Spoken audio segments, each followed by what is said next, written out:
Hi hello ನಮಸ್ತೆ. ಬನ್ನಿ guys, ಭಾಳ ದಿನ ಆಗಿತ್ತು, ಕ್ಷಮೆ ಇರಲಿ, ವಿಡಿಯೋ ಮಾಡೋಕ್ಕಾಗಿರಲಿಲ್ಲ. ಯಾಕಂದರೆ ಸ್ವಲ್ಪ JFM ಅಲ್ಲಿ ಬ್ಯುಸಿ ಇದ್ವಿ.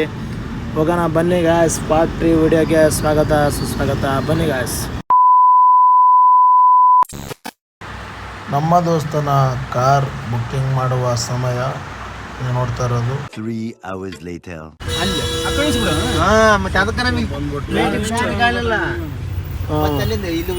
ಮತ್ತೆ ರಿಟರ್ನ್ ಟೈಮ್ ಬಂದ್ಬಿಟ್ಟು 8 ಗಂಟೆ 11 ನಿಮಿಷಕ್ಕೆ ನಾವು ಮತ್ತೆ ಟ್ರಾಫಿಕಲ್ಲಿ ಸಿಗ್ನಲಲ್ಲಿ ಸಿಗಿ ಬಿದ್ದುಬಿಟ್ಟಿದ್ದೀವಿ. ಇಲ್ಲಿಂದ ನಾವು ರೂಮ್ ಬಿಡೋಕ್ಕೇ 7 ಗಂಟೆ ಆಯಿತು. 7 ಗಂಟೆಯಿಂದ ನಾವು ಮೆಜೆಸ್ಟಿಕ್ಗೆ ಬರೋ ಟೈಮಿಗೆ 8 ಗಂಟೆ 11 ನಿಮಿಷ ಆಯಿತು ಗಾಯ್ಸ್. ನೋಡ್ತಾ ಇರ್ಬೋದು ನಾವು ಇಲ್ಲಿ 8 ಗಂಟೆ 11 ನಿಮಿಷ ಇನ್ನೂ ಮೆಜೆಸ್ಟಿಕ್ ನಾವು ಮುಟ್ಟಿಲ್ಲ ಗಾಯ್ಸ್. ಮೂರ್ತಿ ತೋರಿಸಲ್ಲಿ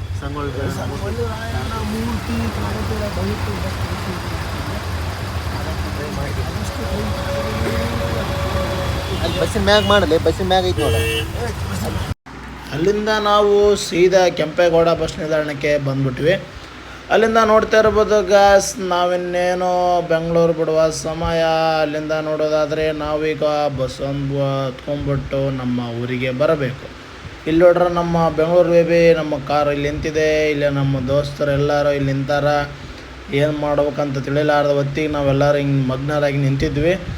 ಅಲ್ಲಿಂದ ನೆಕ್ಸ್ಟ್ ನಾವು ಏನು ಮಾಡ್ಬೇಕಂತ ಗೊತ್ತಾಗಲ್ಲ ಹೊತ್ತಿಗೆ ಸೀದಾ ಒಳಗೆ ಹೋಗ್ಬಿಟ್ಟಿವಿ. ಎಲ್ಲಂದ್ರೆ ರೈಲ್ವೆ ಇದಕ್ಕೆ ಬುಲೆಟ್ ಟ್ರೈನಪ್ಪ ಏನು ಅಂತಾರಲ್ಲ ಇದಕ್ಕೆ, ಏನಂತ ನೀವು ಕಮೆಂಟ್ ಮಾಡ್ರೆ.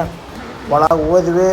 ಒಳಗೆ ಹೋದ ಒಟ್ಟಿಗೆ ನಮಗೆ ಎಲ್ಲರೂ ಚೆಕ್ ಮಾಡಿಬಿಟ್ರು. ಚೆಕ್ ಮಾಡಿದ ಹೊತ್ತಿಗೆ ನೋಡೋದಾದ್ರೆ ನಿಮಗೆ ಒಳಗೆ ನಮಗೆ ಬ್ಯಾಗ್ನಾಗ ಏನನ್ನದೇವ ಅಂತೇಳಿ ಅವರು ನೋಡೋ ಹೊತ್ತಿಗೆ ಸಬ್ಟೂಟು ಅಂತ ಮಾಡಿಬಿಟ್ಟು ನಾವು ಬ್ಯಾಗ್ನಾಗ ಏನು ಇಟ್ಕೊಂಡಿಲ್ಲ ರೀ, ಆದರೂ ಓದಿರ್ಬಿಟ್ಟು ಮಿಷನ್ ಏನು ಪ್ರಾಬ್ಲಮ್ ಇರೋದಿಲ್ಲ ಅಂದ್ಕೊಂಡು ನಾವು ಅಲ್ಲಿಂದ ಸೀದಾ ಹೋಗ್ಬೇಕಾದ್ರೆ ಹೋಗ್ತಾ ಇದ್ದೀವಿ. ಬನ್ನಿ ಗಾಸ್, ನೀವು ನೋಡ್ತಾ ಇರ್ಬೋದು.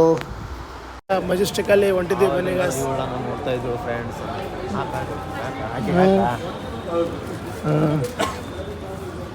ಬನ್ನಿ ಗಾಸ್, ಇಲ್ಲಿಂದ ಹೋಗೋದಾದರೆ ಸುಮ್ಮ ಬರೀ ಲೈಟಿಂಗ್ ಸಪ್ ಮಾಡೋಕೆ ಇಲ್ಲಿ.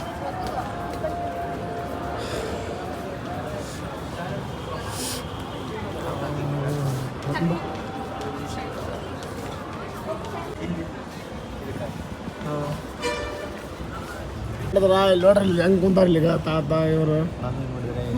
ನಮಗೆ ನೋಡ್ರ ಜಾಗ ಎಲ್ಲ ಇವ್ರು ನೋಡಿದ್ರ ಸುದ್ದಿ ಹಚ್ಚಾಕ ಕುಂತಾರ. ನಾನೇನಂತ ಗೊತ್ತಾಗಲ್ದು, ಯಾವುದೋ ದೊಡ್ಡದು ಸ್ಕೆಚ್ ಹಾಕಿದಾರೆ ಗಾಸ್. ನೋಡ್ತಿರ್ಬೋದು, ದೊಡ್ಡ ಸ್ಕೆಚ್ ಹಾಕ್ಯಾರ. ಅದು ಯಾವ ಸ್ಕೆಚ್ ಅಂತ ನಮಗೂ ಗೊತ್ತಾಗೋದು ಬೇಕಾಗಿ ನೋಡೋಣ. ಅದು ಏನು ಸ್ಕೆಚ್ ಅಂತ ಮುಂದೆ ತಿಳಿಸ್ತಾನೆ ಬರ್ರಿ, ಅದ್ರ ಬಗ್ಗೆ ಸ್ಟಡಿ ಮಾಡಿ.